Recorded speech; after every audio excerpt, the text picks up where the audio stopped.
Bonjour à tous, j'espère que vous allez bien, c'est Lily. Je suis ravie de vous retrouver aujourd'hui pour pouvoir vous parler des différents modes de pensée, que ce soit le mode de pensée Yang ou le mode de pensée Yin. Quand je parle de mode de pensée, bien sûr que je parle des fonctionnements. Comme vous pouvez le voir, je me suis munie de mon plus beau cahier et de mes crayons de couleur qui sont là, car pour pouvoir mieux vous exprimer ça, je vais vous faire des petits dessins. C'est quelque chose que je ne fais pas dans les vidéos habituellement, tout simplement parce que je cherchais comment matérialiser ça, mais c'est quelque chose qu'on avait, vous avez déjà pu le voir lors des cercles en live avec le gros tableau.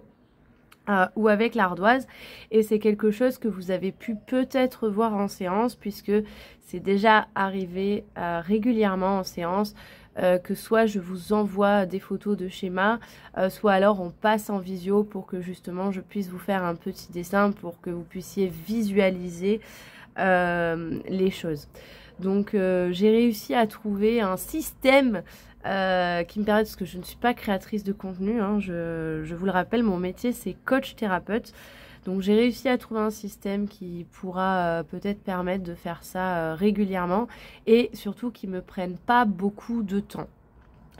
Je préfère passer du temps en séance auprès de vous à traiter les mails, etc. plutôt que passer du temps à faire du montage vidéo, hein, très honnêtement. Alors, c'est parti. Donc là, aujourd'hui, l'audio d'aujourd'hui, c'est les modes de fonctionnement Yang et Yin, les modes de pensée, à savoir la pensée verticale et séquentielle pour le Yang et la pensée constellaire et intuitive pour la polarité Yin.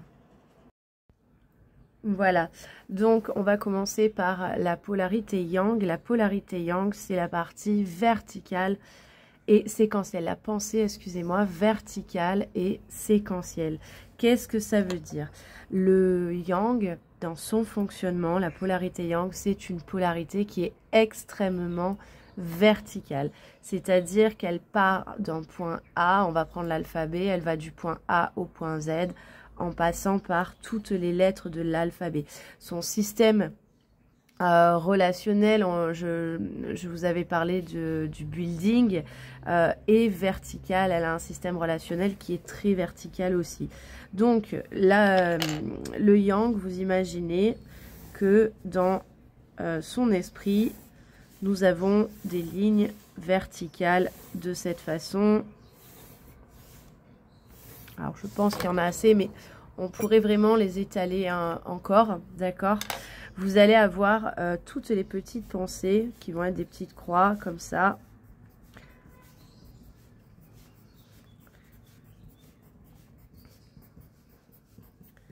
Alors, on va faire un peu plus joli, quand même.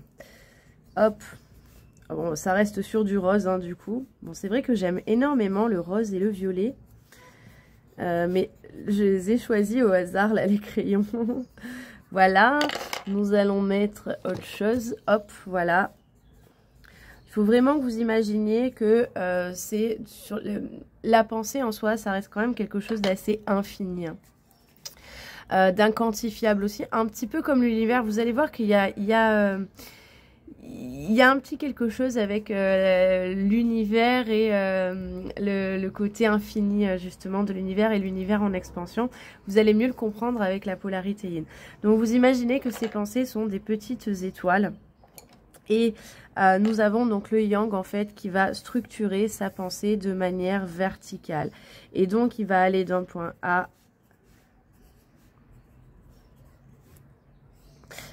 un point A, donc là il va descendre au point G par exemple, en faisant comme ça.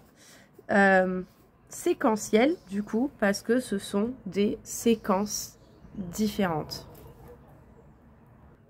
Donc le mode de fonctionnement de la polarité Yang, c'est vraiment de faire donc des liens de cause à effet pour passer du point A au point B.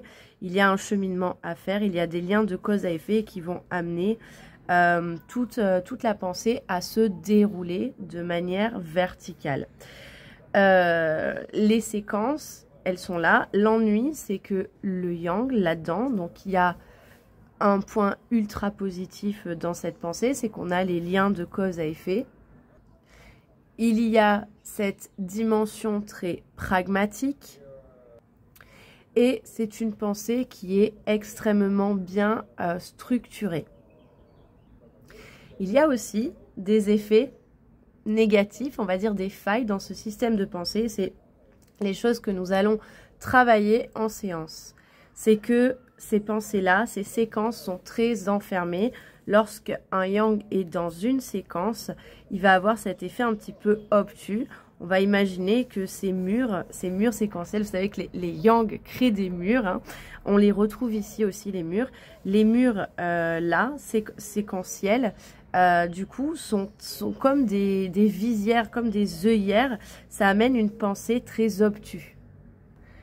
Cela amène aussi du coup des blocages parce que lorsque un yang se retrouve en difficulté dans ses pensées, du fait d'avoir les murs, il va avoir du mal à décrocher de sa séquence et peut-être s'intéresser à d'autres séquences.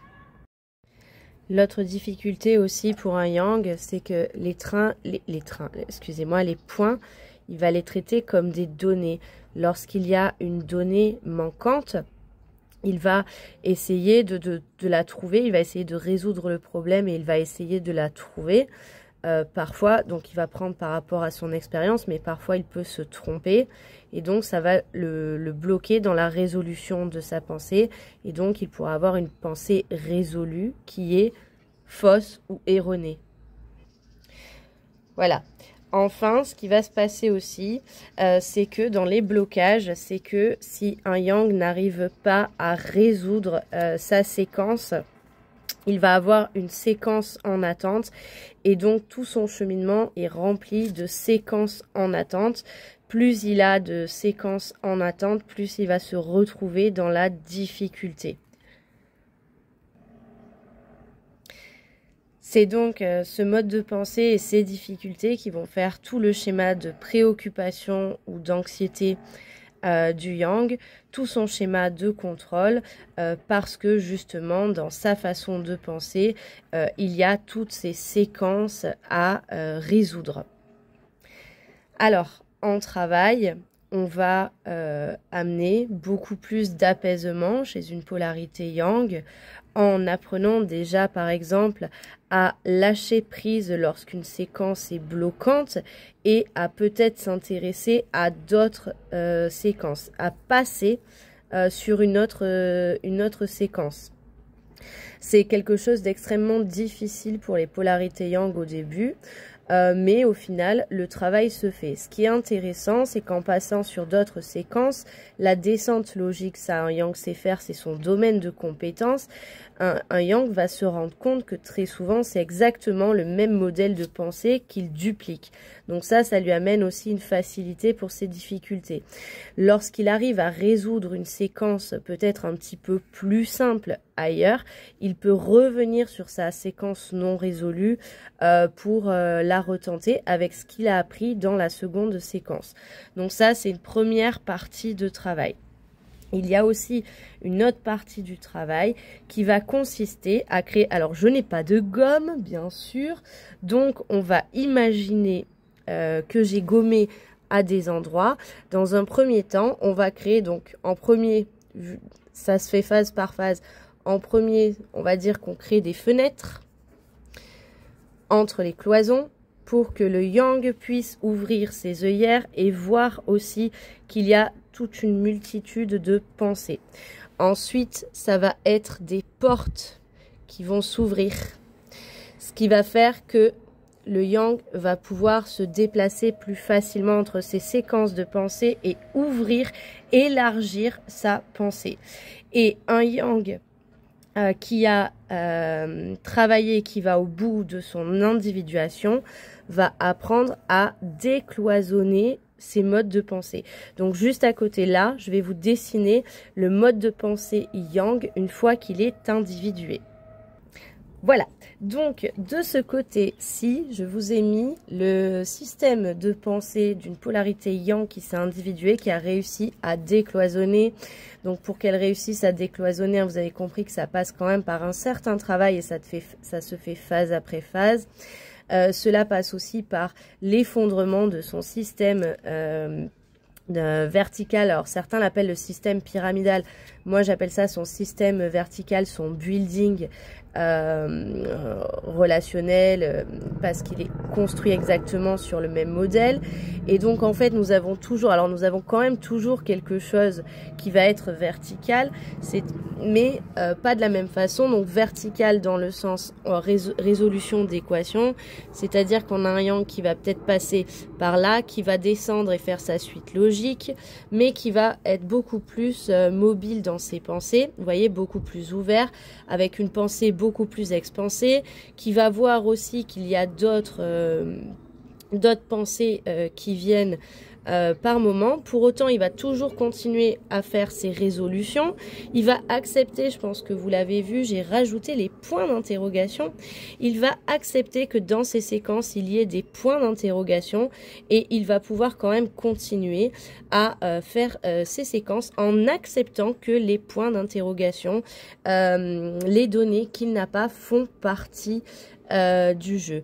Et donc, il va continuer son champ de compétences qui est de faire de la résolution de pensée.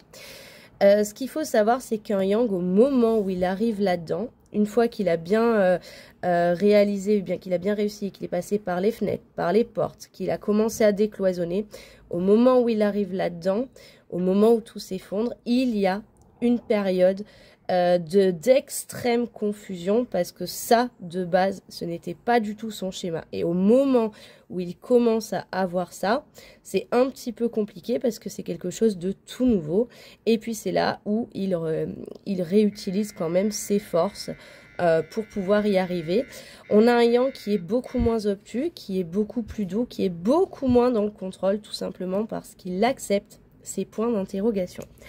Voilà pour le yang.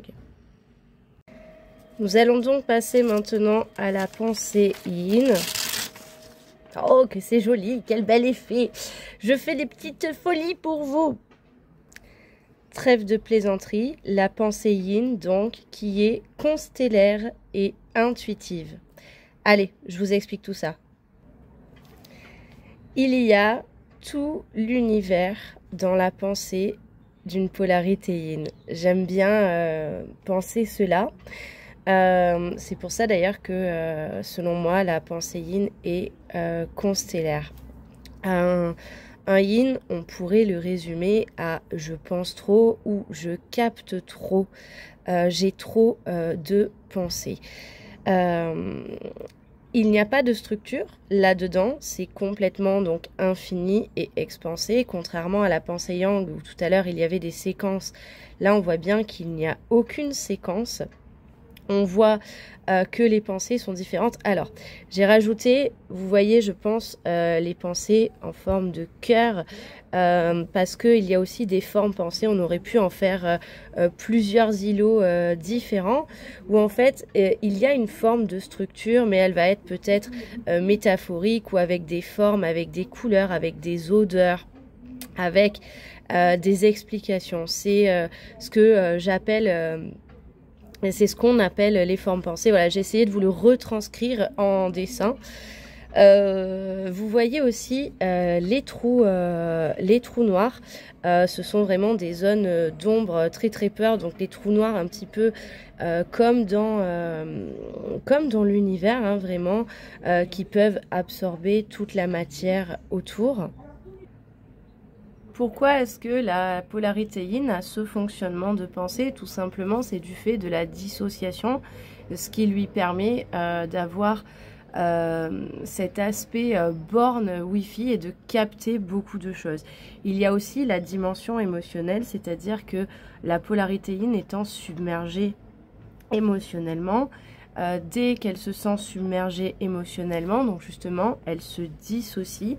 Le fait de se dissocier, ça va amener parfois des zones de nébuleuse comme ça. Donc on peut les faire aussi un petit peu plus foncés. C'est encore différent hein, des trous noirs. C'est vraiment une espèce de brouillard qui va venir cacher les pensées, les idées. C'est ce qui va aussi empêcher très souvent de pouvoir faire des liens de cause à effet. Chez une polarité yin, vous avez vu que nous avons rajouté les astres, les étoiles, parce que la polarité yin est très intuitive, c'est-à-dire que même dans le brouillard, même il y a là, même dans le sombre, il y a cette espèce de petite guidance, cette espèce d'intuition qui va amener un petit peu de lumière et qui parfois va guider la polarité yin. Alors, une polarité yin dans sa façon de faire lorsqu'elle est à un endroit, donc généralement la polarité yin dans son mode de pensée, elle va placer sa conscience près de un astre quelque part et donc elle va, j'ai pas pris le bon parce que celui-là il n'y a pas beaucoup de dessins, on va prendre celui-là plutôt, donc elle va se placer ici, nous allons voilà, donc placer sa conscience ici à côté de cette idée très très forte et donc elle va tourner autour de cette idée et en tournant autour de cette idée elle va capter des pensées différentes mais qui très souvent il n'y a pas de lien de cause à effet dedans. C'est ce qui amène beaucoup de confusion, c'est ce qui amène aussi énormément de points d'interrogation chez cette polarité yin. Quels sont les points forts de ce mode de pensée? Parce qu'il y en a. Donc déjà, c'est une très grande ouverture d'esprit. Une capacité à s'adapter partout et à se suradapter. Sauf que bon, la suradaptation, à un moment, ça va devenir un problème. Mais en tout cas, une capacité à s'adapter pratiquement partout. Un moyen de toujours retomber sur ses pattes en suivant les étoiles lumineuses, en suivant sa guidance. Et enfin, une facilité à lâcher prise en se dissociant et en passant quand par exemple un mode de pensée devient très compliqué. Nous avons la polarité yin qui peut donc se dissocier. Ici, ça va se flouter et venir par exemple se mettre ici pour retourner dans ce mode de pensée. C'est ce que j'appelle la dissociation par saut de ligne quand on change de ligne. Voilà, donc là on a vraiment l'exemple et ça c'est ce que va faire une polarité yin. Bon, il y a plein d'avantages mais il y a aussi beaucoup de désavantages dans ce mode de pensée. Alors la difficulté, c'est que il y a une trop grande confusion parce qu'il y a trop d'informations, qu'il n'y a pas de structure, qu'il y a ces trous noirs qui font absolument très très peur, que parfois ces trous noirs aussi peuvent se déplacer et absorber toute une partie des pensées, que la dissociation empêche de voir très souvent des informations qui vont empêcher de faire les liens de cause à effet. Alors, comment travailler dans cette difficulté-là? Le travail qui va être proposé à la polarité yin, c'est dans un premier temps un état des lieux, se réconcilier avec ce mode de pensée, puisque c'est un mode de pensée, tout comme la pensée yang est un autre mode de pensée.